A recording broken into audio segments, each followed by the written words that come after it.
Well, it looks to be a busy night for Sioux City Council tomorrow as they have a packed agenda for their meeting on Monday afternoon. One item on the agenda is a development agreement for the Northern Valley Crossing.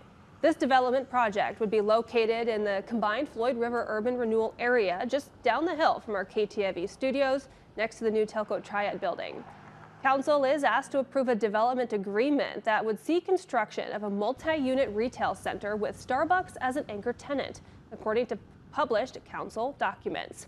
Also proposed for the new development area is a new McDonald's. Now, if approved, this could be Sioux City's 7th McDonald's location. The application to the council shows McDonald's Incorporated is seeking to purchase land at 3100 Floyd Boulevard in Floyd Valley Crossings as part of the greater combined Floyd River urban renewal area. Now, if this is approved, city documents show construction could start this fall.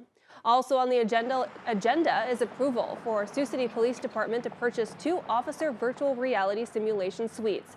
The department has received a $75,000 grant from the State of Iowa Office of Drug Control Police State Crisis Intervention Program that came in late last year to purchase the training equipment. Now, according to the council agenda, the virtual reality simulation suite will assist the Sioux City Police Department with training de-escalation and implicit bias tactics. The grant would cover the full cost of the training equipment.